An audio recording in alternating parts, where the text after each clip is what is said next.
여러분 지금부터 제가 말씀드리는 내용을 끝까지 들으시면 10년 뒤 여러분의 통장 잔고가 지금과 완전히 달라질 겁니다. 이건 과장이 아닙니다. 20년 전에 1억 원을 은행에 넣었다면 지금 1억 8천만 원. 하지만 제가 오늘 알려드릴 방법으로 투자했다면 7억 원이 되어 있습니다.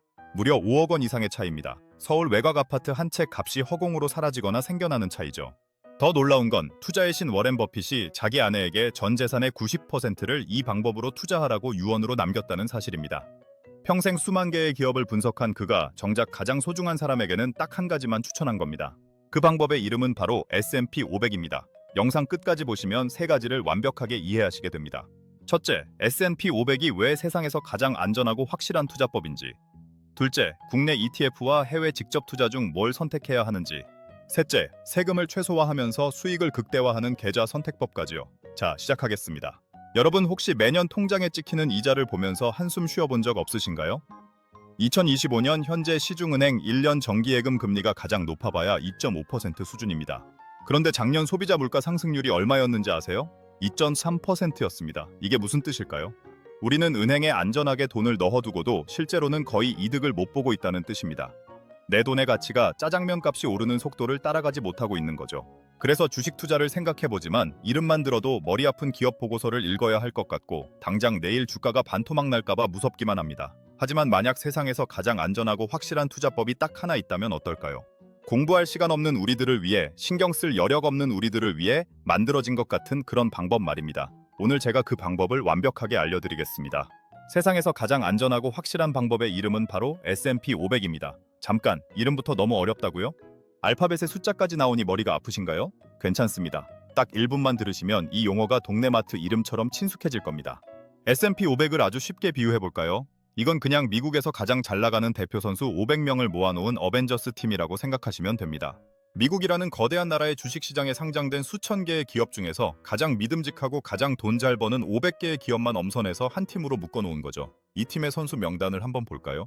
우리가 아침에 눈 뜨자마자 확인하는 아이폰의 애플, 컴퓨터를 켤 때마다 만나는 마이크로소프트, 퇴근 후에 보는 넷플릭스와 유튜브를 가지고 있는 구글, 커피 마시는 스타벅스, 콜라 마시는 코카콜라, 결제할 때 쓰는 비자카드와 마스터카드까지.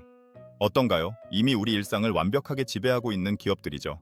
바로 이 괴물 같은 기업 500개가 S&P 500이라는 한 팀에 소속되어 있습니다. 그리고 지수라는 건 이 팀의 평균 성적표라고 생각하시면 됩니다. 500개 기업의 평균 주가가 오르면 지수가 오르고 내리면 지수가 떨어지는 아주 간단한 원리입니다. 그런데 말입니다. 고작 500개 기업에 투자하는 게 미국 전체에 투자하는 거라고 말할 수 있을까요? 놀랍게도 데이터를 보면 이 500개 기업이 미국 전체 주식시장 시가총액의 약 80%를 차지합니다. 사실상 이 500개 기업의 성적이 바로 미국 경제의 성적인 셈이죠. 자, 이제 개념은 이해되셨을 겁니다. 하지만 이런 의문이 드실 거예요. 그래서 이 방법이 정말로 그렇게 대단한가? 투자의 신이라고 불리는 사람도 이 방법을 추천할까? 네, 그렇습니다. 그것도 아주 강력하게요. 세계 최고의 투자자, 살아있는 전설 워렌 버핏의 이야기를 해보죠. 그는 유언장에 이런 말을 남겼습니다. 제 아내에게 전 재산을 물려줄 때 현금의 10%는 단기 국채에 넣어두고 나머지 90%는 전부 S&P 500 인덱스 펀드에 투자하라. 이게 얼마나 충격적인 이야기인지 아시겠어요? 평생 수만 개의 기업을 분석하고 옥석을 가려내며 부를 쌓은 사람이 정작 자기 아내에게는 딱 한 가지, 미국 대표팀 500명에게 그냥 다 맡기라고 말한 겁니다. 왜 그랬을까요? 버핏은 이미 그 답을 10년 동안의 세기의 대결을 통해 증명했습니다. 2007년 버핏은 월스트리트에서 잘나가는 헤지펀드 매니저들과 100만 달러짜리 내기를 합니다.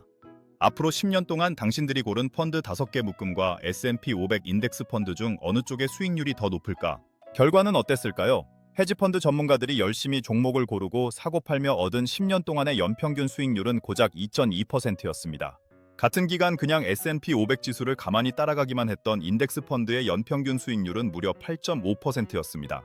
거의 4배 가까운 차이로 버핏의 압승이었죠. 이 내기는 우리에게 아주 중요한 교훈을 줍니다. 시장을 이기려고 애쓰지 말고 그냥 시장 전체에 올라타라는 겁니다. 여기서 잠깐 여러분이 놓치면 안 되는 핵심이 있습니다. 영상을 끝까지 보시면 이 투자법으로 세금을 최소화하는 방법까지 알려드릴 테니 절대 이탈하지 마세요. 자, 그럼 S&P 500이 가진 5가지 핵심적인 장점을 숫자로 명확하게 알려드리겠습니다. 첫째, 압도적인 장기 수익률입니다. 실제로 데이터를 보면 지난 20년 동안 S&P 500 지수는 연평균 약 10.2%씩 성장했습니다. 아까 말씀드린 예금 금리 2.5%와 비교하면 어마어마한 차이죠. 이게 20년 뒤에 어떤 결과를 만드는지 아세요? 만약 당신이 20년 전에 1억 원을 은행 예금에 넣었다면 지금 약 1억 8천만 원이 되어 있을 겁니다. 하지만 같은 돈을 S&P 500에 넣어뒀다면 약 7억 원 정도가 되어 있습니다. 5억 원 이상의 차이. 서울 외곽 아파트 한 채 값이 허공으로 사라지거나 생겨날 수 있는 차이입니다. 둘째, 최고의 기업만 살아남는 자동 정화 시스템입니다. S&P 500은 영원한 멤버가 아닙니다. 마치 프로스포츠 리그처럼 실적이 나빠진 기업은 알아서 퇴출당하고 새롭게 떠오르는 혁신 기업이 그 자리를 채웁니다. 20년 전에는 최고였지만 지금은 사라진 야후 같은 기업들, 우리는 신경 쓸 필요가 없습니다. S&P 500이 알아서 엔비디아나 테슬라 같은 새로운 스타 선수로 교체해주니까요. 셋째, 완벽한 분산 투자입니다. 한 기업에 모든 돈을 넣는 건 위험합니다. 하지만 S&P 500 ETF 한 주를 사는 순간 당신의 돈은 500개 기업에 자동으로 나뉘어 투자됩니다. 애플이나 마이크로소프트 같은 기술주부터 존슨앤드존슨 같은 헬스케어, 코카콜라 같은 소비재까지 다양한 산업의 기업들에 분산되는 거죠.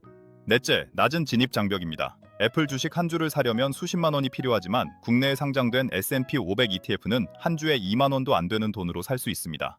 치킨 한 마리 값으로 미국 최고 기업 500개의 주주가 될 수 있다는 뜻이죠. 마지막 다섯째, 투명하고 저렴한 수수료입니다. 똑똑한 펀드 매니저가 운용해준다는 펀드들은 보통 1%가 넘는 비싼 수수료를 떼어갑니다. 하지만 S&P 500 ETF는 지수를 그대로 따라가기만 하면 되니 운용 수수료가 연 0.03%에서 0.07% 수준으로 거의 없다고 봐도 될 정도입니다. 이 작은 차이가 20년, 30년 쌓이면 수천만 원의 격차를 만듭니다. 자, 이제 왜 S&P 500에 투자해야 하는지는 명확해졌습니다. 그런데 막상 증권사 앱을 켜서 검색해보면 머리가 아파옵니다. 타이거, 코덱스, SPY, IBB, BOO, 도대체 이 암호 같은 이름들은 다 뭐고 우리는 이 중에서 뭘 사야 하는 걸까요? 걱정 마세요. 이 복잡한 암호들을 제가 매일 마시는 친숙한 비유, 바로 아이스 아메리카노 비유로 단번에 정리해드리겠습니다. S&P 500 지수를 따라가는 ETF는 그냥 아메리카노라고 생각하시면 됩니다. 미국 최고 기업 500개라는 최상급 원두를 갈아 넣은 누구나 좋아하는 기본 메뉴죠. 그런데 아메리카노를 파는 카페가 한두 군데가 아니죠. 스타벅스도 팔고 이디야도 팝니다. ETF도 똑같습니다. S&P 500이라는 똑같은 원두, 똑같은 레시피를 가지고 여러 금융회사들이 자신만의 커피를 만들어 파는 겁니다. 이 금융회사들을 우리는 자산운용사라고 부르는데요. 이게 바로 스타벅스, 투썸플레이스 같은 카페 브랜드인 셈이죠. 자, 우리나라에서 가장 유명한 브랜드는 바로 타이거와 코덱스입니다. 타이거는 미래에셋 자산운용이 내놓은 커피 브랜드고 코덱스는 삼성자산운용이 만드는 브랜드입니다. 그래서 똑같은 S&P 500 상품인데도 이름이 타이거 미국 S&P 500, 코덱스 미국 S&P 500으로 나뉘는 겁니다. 미국 본토에는 더 원조인 브랜드들이 있습니다. 바로 SPY, IBB, BOO 같은 것들이죠. SPY는 스테이트 스트리트, IBB는 블랙록, BOO는 뱅가드라는 전 세계 자금을 수천조 원씩 굴리는 거대한 글로벌 카페들이 만드는 오리지널 아메리카노입니다. 자, 그럼 여기서 질문이 생깁니다. 스타벅스 아메리카노랑 투썸 아메리카노 카페인이 다른가요?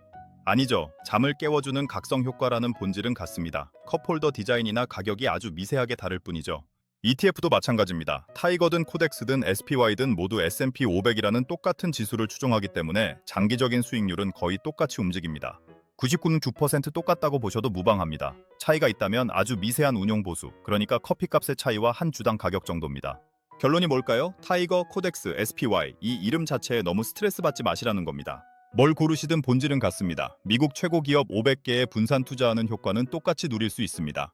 가장 중요한 건 어떤 카페 브랜드를 고를까 고민하는 게 아니라 일단 아메리카노를 마시기로 결정하는 그 자체입니다. 자, 그런데 여기서 진짜 중요한 질문이 남았습니다. 바로 이 부분에서 많은 분들이 실수하시는데요. 끝까지 집중해주세요.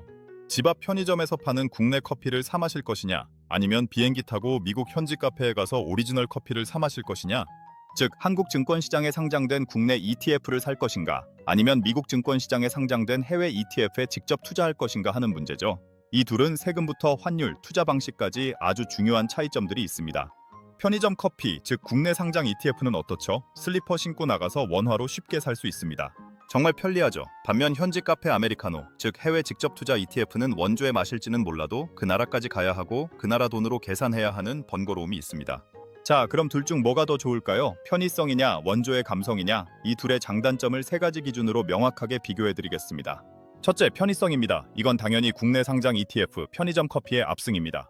우리가 쓰는 증권사 앱에서 그냥 원화로 주식 사듯이 똑같이 사면 끝입니다. 하지만 해외 직투는 원화를 달러로 환전해야 하고 환전 수수료도 신경 써야 합니다. 또 미국 카페가 문을 여는 시간, 즉 우리 시간으로 밤 10시 30분부터 거래해야 하는 시차 적응에 불편함이 있죠. 둘째, 운용 보수입니다. 이건 현지 카페, 즉 해외 직접 투자 ETF가 아주 근소하게 저렴합니다. 편의점 커피는 포장비나 유통비가 좀 더 붙는다고 생각하시면 쉽습니다. 예를 들어 국내 타이거 미국 S&P 500의 연 보수는 약 0.07% 수준인데 미국 VOO의 연 보수는 0.03%입니다. 1억 원을 투자했다면 1년에 4만 원 정도의 차이가 나는 셈이죠. 아주 큰 돈은 아니지만 장기 투자에서는 무시할 수 없는 차이가 될 수도 있습니다. 하지만 진짜 승부처는 따로 있습니다. 바로 세 번째, 세금입니다. 이게 바로 핵심입니다. 여기서 당신의 최종 선택이 갈리게 됩니다. 지금부터 정말 중요한 내용이니 절대 놓치지 마세요. 국내 상장 ETF의 가장 강력한 무기는 바로 편의점만의 멤버십 할인을 받을 수 있다는 점입니다. 바로 ISA 개인 종합자산 관리 계좌나 연금저축펀드 같은 절세 계좌를 말합니다. 이게 왜 중요할까요? 만약 여러분이 ISA라는 멤버십 계좌를 통해 ETF를 샀고 1년에 500만 원의 수익을 냈다고 가정해 봅시다. 일반적인 경우라면 수익의 15.4%인 77만 원을 세금으로 내야 합니다. 하지만 ISA 멤버십이 있다면 200만 원까지는 세금이 아예 0원이고 나머지 300만 원에 대해서만 9.9%로 아주 싸게 세금을 매깁니다. 내야 할 세금이 29만 7천 원으로 확 줄어드는 마법이 일어나는 거죠. 연금저축계좌는 혜택이 더 강력합니다. 수익에 대한 세금을 나중에 연금 받을 때까지 미뤄주고 연말정산 때 최대 16.5%의 세액공제라는 보너스 현금까지 돌려줍니다. 이게 무슨 뜻일까요? 이건 국가가 커피 마시라고 지원금을 주는 거나 마찬가지입니다. 반면 해외 직접 투자 ETF는 이런 멤버십 혜택을 전혀 쓸 수 없습니다.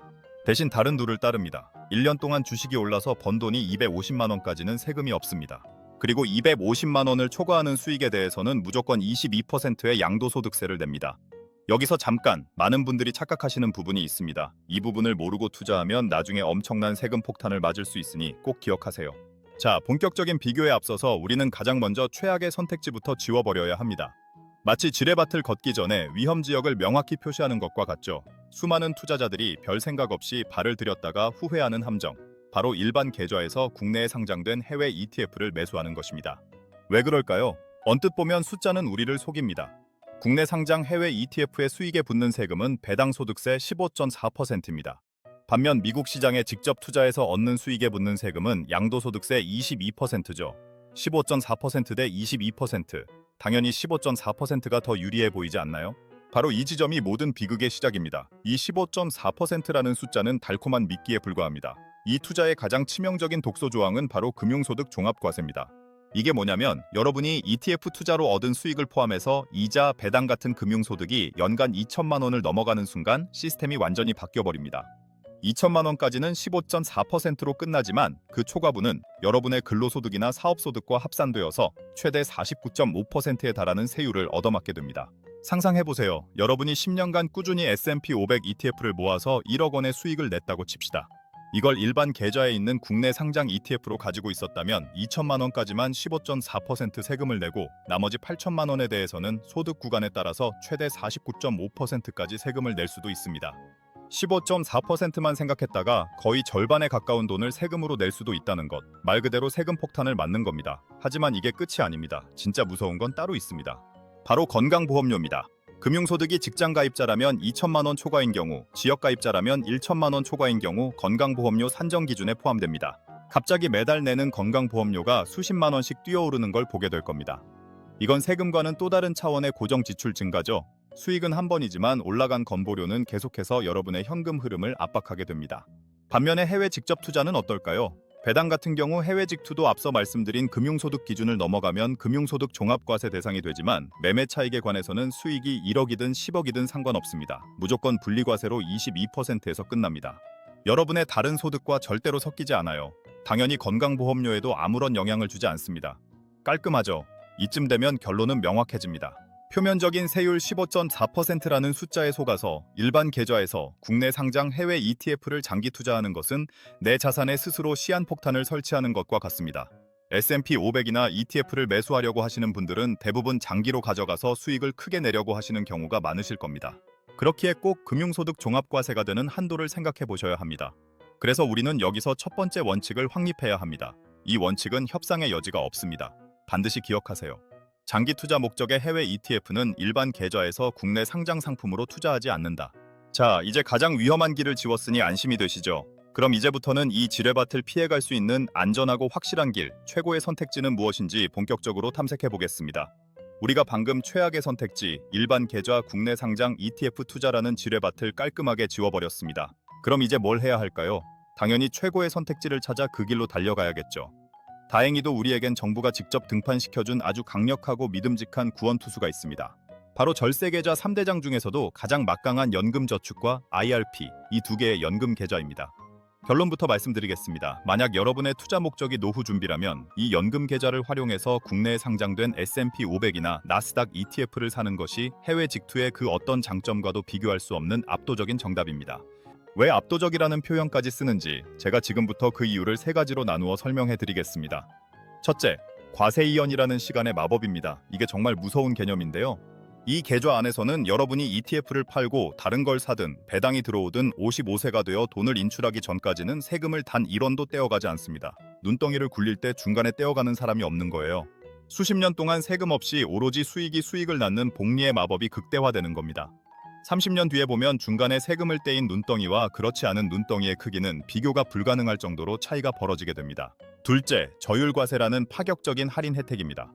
자, 그렇게 수십 년간 굴려서 거대해진 눈덩이, 즉 투자 원금과 수익을 55세 이후에 연금으로 나눠받기 시작하면 그때서야 세금을 내는데요. 세율이 얼마인지 아세요? 해외 직투의 22%, 일반 계좌의 15.4%가 아닙니다. 나이에 따라 단 3.3%에서 5.5%의 연금 소득세만 내면 끝입니다.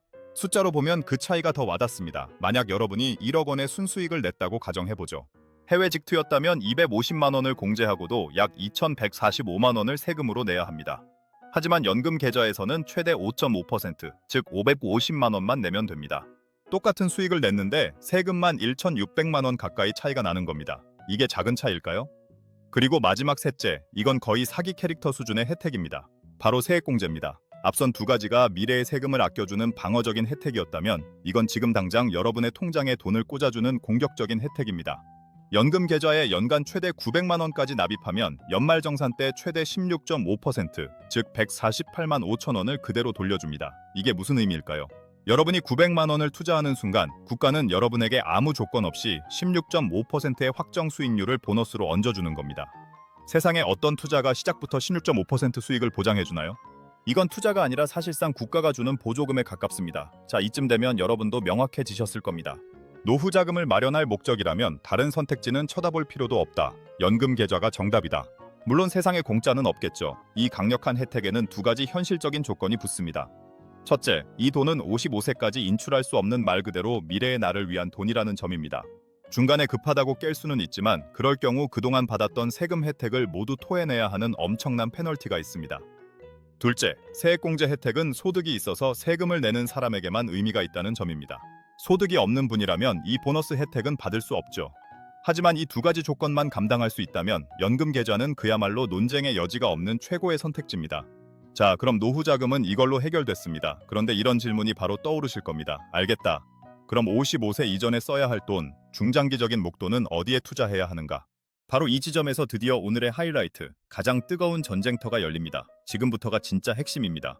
자, 연금이라는 막강한 카드로 노후 준비는 끝냈습니다. 하지만 우리에겐 당장 5년, 10년 뒤에 써야 할 돈도 있죠. 결혼자금, 내 집 마련 계약금, 자녀 학자금 같은 중장기적인 목돈 말입니다. 바로 이 영역에서 대한민국 투자 역사상 가장 뜨거운 맞대결이 펼쳐집니다.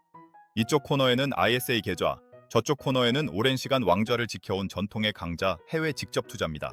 이 둘의 대결은 마치 최단 기술로 무장한 신형 전투기와 수많은 실전으로 검증된 전설적인 전투기의 싸움과도 같습니다. 과연 승자는 누가 될까요? 먼저 도전자 ISA의 강력한 무기부터 살펴보죠. ISA의 비과세 한도가 현재는 일반형은 200만 원, 서민형은 400만 원입니다. 그리고 비과세 한도를 초과한 수익에 대해서는 9.9%라는 낮은 세율로 분리과세되죠. 반면 해외 직투의 경우 연간 기본 공제는 250만 원입니다. 양도세는 22%입니다. 언뜻 보면 ISA 계좌는 세율이 적으니까 무조건 ISA가 좋네라고 생각하기 쉽습니다. 하지만 실제 전쟁은 그렇게 단순하지 않습니다. 첫째, ISA는 최소 3년이라는 의무 가입 기간이 있습니다. 그리고 이 3년이 지나 만기가 되면 비과세 혜택을 최대로 받기 위해 우리는 선택의 기로에 놓입니다. 계좌를 해지하고 돈을 찾거나 연금 계좌로 넘기거나 아니면 다시 3년짜리 ISA에 재가입해야 하죠. 바로 이 3년 주기가 복리의 마법에 미세한 균열을 만듭니다. 우리가 연금 계좌에서 봤던 수십 년간의 끊임없는 복리 효과가 ISA에서는 3년마다 한 번씩 멈춰서 정산을 해야 하는 구조인 겁니다. 둘째, 바로 이 정산 과정에서 복리 효과가 단절될 수 있습니다. 3년 만기가 되어 수익을 실현하고 비과세 혜택을 받으려면 일단 보유한 ETF를 팔아야 합니다. 그리고 비과세 한도 초과분에 대해서는 9.9%의 세금을 내죠. 세금을 낸 나머지 돈으로 다시 투자를 시작해야 합니다. 세금을 전혀 내지 않고 눈덩이를 굴리는 연금 계좌와는 달리 3년마다 눈덩이에서 9.9%만큼의 눈을 떼어내고 다시 굴리는 것과 같습니다. 장기로 갈수록 이 차이는 무시할 수 없게 됩니다. 자, 이때 전통의 강자 해외 직투가 방역에 나섭니다. 해외 직투의 무기는 화려하진 않지만 묵직하고 치명적입니다. 첫째, 연간 250만 원 공제 혜택은 매년 리필되고 누적시킬 수 있습니다. 이게 무슨 말이냐면 영리한 투자자들은 매년 연말마다 보유한 종목의 일부를 팔아서 딱 250만 원어치의 이익만 실현합니다. 세금은 0원이겠죠. 그리고 그 돈으로 바로 다음날 똑같은 종목을 다시 삽니다. 이걸 10년 동안 반복하면 어떻게 될까요? 무려 2,500만 원의 수익을 세금 한 푼 없이 내 것으로 만들 수 있습니다. 아이사처럼 3년을 꽉 채워야만 쓸 수 있는 쿠폰이 아니라 매년 현금처럼 쓸 수 있는 포인트인 셈이죠. 둘째, 해외 직투의 가장 강력한 필살기는 매도를 하지 않는다는 가정하에 바로 무기한 과세이연입니다. 250만 원을 초과하는 나머지 수익에 대해서는 내가 팔기 전까지는 세금을 단 1원도 낼 필요가 없습니다. 10년이든 20년이든 심지어 30년이든 말이죠. ISI의 3년 주기와는 비교할 수 없는 진정한 장기 복리 투자가 가능한 겁니다. 내 자산이 1억이 10억이 될 때까지 국가는 그저 묵묵히 지켜볼 뿐 중간에 세금을 떼어가지 못합니다. 상황이 어떤가요? 한쪽은 단기 화력은 막강하지만 3년마다 재장전이 필요하고 다른 한쪽은 화력은 약해 보여도 한 번 쏜 레이저를 수십 년간 유지할 수 있습니다. 이런 경우에 수학이 다양하기 때문에 커뮤니티나 유튜브에서 의견이 나뉘는 겁니다. 어느 한쪽이 명백히 우월했다면 진작에 논쟁은 끝났을 겁니다. 하지만 이렇게까지 팽팽하다는 건 두 제도 모두 일장일단이 너무나 명확해서 우열을 가릴 수 없는 균형점에 도달했다는 뜻입니다. 자, 그럼 이처럼 정답이 없는 영역에서 우리는 어떤 선택을 내려야 할까요? 100마디 설명보다 하나의 숫자가 더 강력합니다. 자, 이론은 충분히 들었으니 이제 진짜 돈 이야기를 해보죠. 지금부터 아주 현실적인 시뮬레이션을 해보겠습니다. 여러분이 3년 동안 꾸준히 S&P 500에 투자해서 총 3천만 원의 수익을 냈다고 가정해봅시다. 과연 최종 승자는 누구일까요? 두 선수의 성적표를 공개합니다. 첫 번째 선수, 해외 직투 계좌입니다. 여러분이 정말 부지런해서 3년 동안 매년 꼬박꼬박 250만 원씩 수익을 실현했다고 칩시다. 3년이니까 총 750만 원에 대해 세금 0원, 비과세 혜택을 챙겼네요.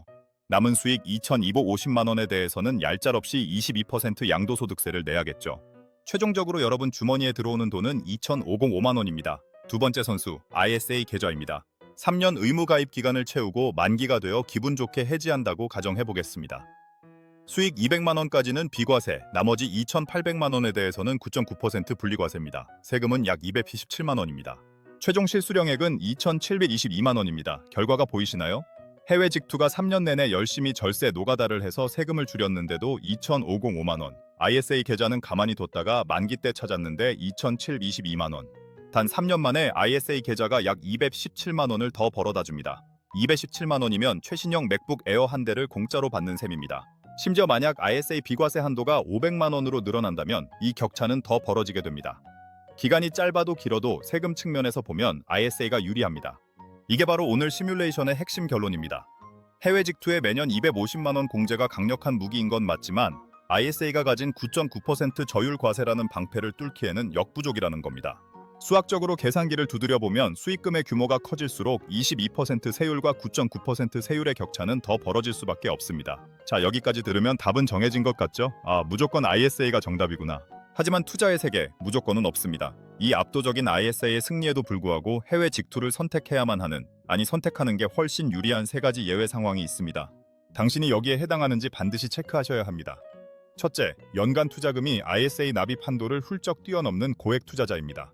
ESR는 연 2천만 원, 5년간 최대 1억 원까지만 넣을 수 있습니다. 만약 당신이 매년 1억 원씩 투자할 계획이라면 ISA 한도를 채운 나머지 8천만 원은 갈 곳이 없습니다. 이때 국내 일반 계좌로 가면 금융소득 종합과세를 맞게 될 수 있습니다. 차라리 22%로 깔끔하게 끝나는 해외 직투가 세금 측면에서 더 유리할 수 있다는 겁니다. 둘째, 3년 안에 목돈을 써야 할 명확한 계획이 있는 투자자입니다. ISI의 혜택을 받으려면 최소 3년의 의무 보유 기간을 채워야 합니다. 만약 2년 뒤 결혼 자금으로 써야 해서 깬다면 비과세 혜택은 다 토해내야 합니다. 이런 분들에게는 의무 기간 없이 언제든 돈을 넣고 뺄 수 있는 해외 직투의 유연성이 더 중요합니다. 셋째, 원화가 아닌 달러 자산 그 자체를 보유하고 싶은 투자자입니다. 국내 상장 ETF를 팔면 원화가 들어오지만 미국 주식을 팔면 계좌에 달러가 그대로 남습니다. 나중에 달러 가치가 오를 것을 대비하거나 자녀 유학 자금으로 달러가 필요한 분들에게는 환전 수수료 없이 달러를 보유한다는 장점이 ISA의 절세 혜택보다 더 매력적일 수 있습니다. 여기서 잠깐 많은 분들이 궁금해하시는 게 하나 더 있습니다. 지금이 고점인데 사도 되냐는 거죠. 이 부분 정말 중요합니다. 지금 사도 되나요? 또 역사적 고점인데요. 이 질문은 댓글로 정말 많이 하십니다. S&P 500 지수는 연일 최고점을 갈아치우고 있고 사람들의 마음속엔 탐욕과 공포가 뒤섞여 있죠. 눈앞에는 역사적 고점이라는 거대한 벽이 서 있습니다. 귀에는 경기 침체, AI 거품론, 지정학적 리스크 같은 온갖 불안한 소식들이 들려오죠. 지금 들어가면 바로 물리는 거 아니야? 하는 공포 아마 당신도 느껴보셨을 겁니다. 하지만 데이터는 정반대의 이야기를 합니다. S&P 500의 지난 50년, 아니 100년짜리 장기 차트를 한번 머릿속에 그려보세요. 어떤 모습이 떠오르시나요? 아마 오른쪽으로 갈수록 꾸준히 올라가는 거대한 산맥 같은 이미지가 떠오를 겁니다. 여기서 아주 중요한 사실을 발견할 수 있습니다. 바로 과거 대부분의 역사적 고점은 시간이 지나면 더 큰 고점에 의해 새로 덮여왔습니다. 우리가 두려워하는 오늘의 역사적 고점은 10년 뒤, 20년 뒤에는 그저 스쳐 지나간 하나의 점으로 보일 가능성이 매우 높다는 뜻입니다. 왜 그럴까요? 도대체 왜 주식시장은 장기적으로 계속해서 스스로의 최고 기록을 깨부수는 걸까요? 그 답은 주식시장이 성장 자산이라는 본질에 있습니다. 아주 간단한 원리입니다. 첫째, 주가는 결국 기업의 이익을 따라갑니다. 우리가 S&P 500에 투자한다는 건 미국에서 가장 잘 나가는 500개 기업의 공동 주인이 된다는 뜻이죠. 이 기업들은 가만히 있지 않습니다. 자본주의 시스템 안에서 살아남기 위해 더 많은 이익을 내기 위해 끊임없이 경쟁하고 혁신합니다. 실제로 데이터를 볼까요? 1990년대에는 인터넷 혁명이, 2010년대에는 모바일 혁명이 시장을 이끌었습니다. 그리고 2025년 지금은 어떤가요? 바로 AI 혁신이 그 바통을 이어받았죠. 엔비디아라는 회사를 보세요. 불과 몇 년 전만 해도 게이머들을 위한 그래픽카드 회사 정도로 알려졌지만 AI 시대가 열리면서 이 회사의 칩 없이는 인공지능을 개발할 수 없는 세상이 되었습니다.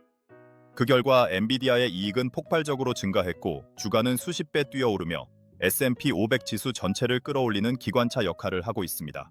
둘째, S&P 500 지수는 스스로 진화하는 생명체와 같습니다. S&P 500은 시대에 뒤처지거나 이익을 내지 못하는 기업은 가차없이 퇴출시키고 그 자리를 새롭고 혁신적인 기업으로 채웁니다.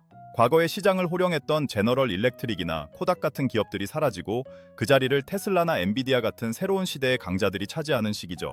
즉 우리는 가만히 있어도 시장이 알아서 최고의 선수들로 팀을 계속 리빌딩해주는 효과를 누리는 겁니다.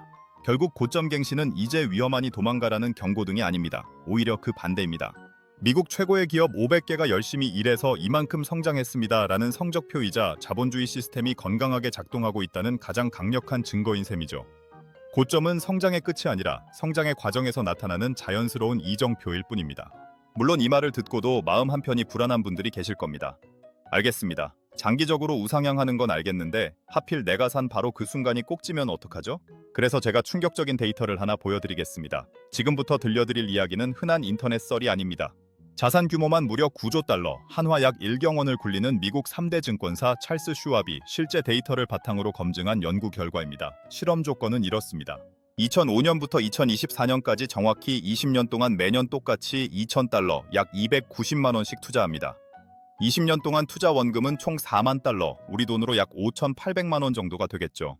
여기 성격이 완전히 다른 5명의 투자자가 있습니다. 이들의 운명이 20년 뒤 어떻게 갈렸는지 그 충격적인 성적표를 지금 공개합니다. 완벽한 피터, 이 사람은 신입니다. 매년 주가가 가장 싼 최저점을 기가 막히게 맞춰서 투자했습니다. 즉시 투자한 애슐리, 타이밍 잴 줄 모릅니다. 그냥 돈이 생기는 1월 1일에 고민 없이 바로 투자했습니다. 매달 나눔 매튜, 우리가 흔히 하는 적립식 투자입니다. 2,000달러를 12달로 나누어 매월 초에 샀습니다. 브루네 로지, 지독하게 운이 없는 사람입니다. 매년 주가가 가장 비싼 최고점, 즉 상투 끝자락에서만 투자했습니다. 미루는 레리, 지금은 고점이야 떨어지면 사야지 하다가 결국 주식은 한 주도 못 사고 20년 내내 현금만 들고 있었습니다. 2024년 말 20년이 지났습니다. 과연 1등은 누구고 꼴찌는 누구일까요? 그리고 1등과 꼴찌의 차이는 얼마나 날까요? 당연히 1등은 신의 능력을 가진 완벽한 피터였습니다. 그의 자산은 18만 6,677달러가 되었습니다. 원금의 4.6배가 넘죠. 그렇다면 2등은 누구일까요? 여기서 첫 번째 반전이 일어납니다. 바로 고민 없이 즉시 투자한 애슐리가 2등을 차지했습니다. 그녀의 자산은 17만 55달러. 3등은 매달 나눔 매튜로 16만 6,5991달러를 기록했습니다.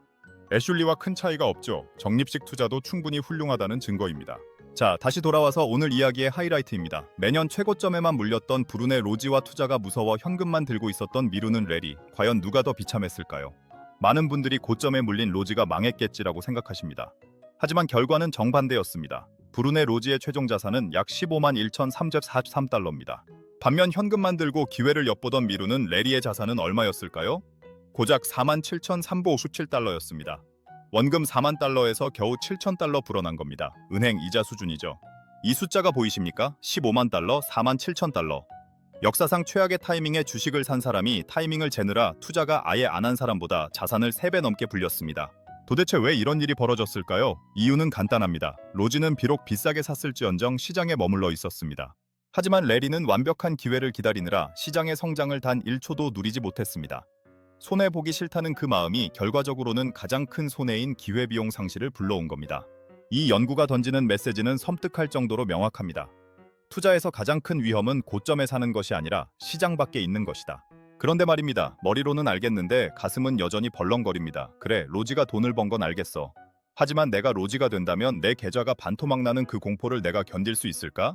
바로 이 지점이 중요합니다. 지금부터 말씀드리는 생존 전략을 꼭 기억하세요. 앞서 우리는 최고점에 물린 로지조차 결국엔 수익을 냈다는 해피엔딩을 봤습니다. 하지만 여기엔 아주 치명적인 맹점이 하나 숨어 있습니다. 그건 바로 로지는 과연 그 20년을 맨정신으로 버틸 수 있었을까 하는 점입니다. 결국 투자에 적은 시장이 아니라 바로 내 안에 있는 공포입니다. 그래서 우리는 수익률을 쫓는 슈퍼카가 아니라 어떤 험한 길도 안전하게 갈 수 있는 튼튼한 사륜구동 자동차가 필요합니다. 그 설계도를 지금 드리겠습니다. 첫 번째 도구, 적립식 투자입니다. 적립식 투자의 진가는 수익률이 아니라 심리적 방어에 있습니다.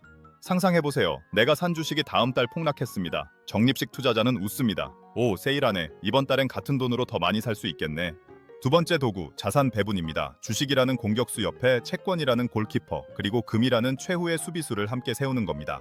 보통 경제 위기가 오면 주식은 떨어지지만 안전자산 선호 심리로 인해 국채 가격은 오르는 경향이 있으니까요. 여기에 금 한 스푼 더하면 어떻게 될까요? 2008년 금융위기 당시 주식 100% 포트폴리오는 거의 반토막이 났습니다. 하지만 주식 50%, 채권 30%, 금 20% 조합은 하락폭이 훨씬 줄어들어 방어력이 극대화됩니다. 마이너스 50%랑 마이너스 15%의 차이, 겨우 그 정도 차이라고 생각하지 마세요. 마이너스 15% 정도면 그래 기다리면 복구되겠지 하고 웃으며 버틸 수 있지만 마이너스 50%는 공포에 질려 시장을 떠나게 만듭니다. 세 번째 도구, 리밸런싱입니다. 자산 배분의 완성 정점을 찍는 것이 바로 리밸런싱입니다. 만약 주식이 폭락해서 비율이 깨졌다면 가격이 오른 채권과 금을 일부 팔아서 가격이 떨어진 주식을 사는 겁니다. 투자의 대원칙인 쌀 때 사서 비쌀 때 판다를 강제로 실현해주기 때문입니다. 감정을 배제하고 시스템으로 매매하는 것. 이것이 워렌 버핏이나 레이 달리오 같은 대가들이 말하는 투자의 비결입니다. 여러분이 두려워해야 할 것은 오늘 주가가 너무 비싸다는 사실이 아닙니다. 진짜 두려워해야 할 것은 오늘도 아무것도 하지 않고 흘려보낸 시간입니다. 자, 오늘의 긴 여정을 마무리할 시간입니다. 수수료 0.01%를 아끼는 것보다 당신의 세금을 결정하는 계좌 선택이 압도적으로 중요하다는 것 이제 확실히 아셨을 겁니다. 노후 자금이 목적이라면 무조건 연금 계좌입니다. ISA 계좌에서 국내 상장 해외 ETF에 투자하는 것이 정답입니다. 해외 직투를 선택하셨다면 S&P은 SPYM, 나스닥은 QQQM이 현재로서는 가장 효율적인 선택지입니다. 매년 연말에 250만 원어치 수익을 실현해서 비과세 혜택을 챙기는 것 잊지 마세요. 마지막으로 여러분이 지금 당장 행동해야 할 결정적인 이유가 하나 더 있습니다.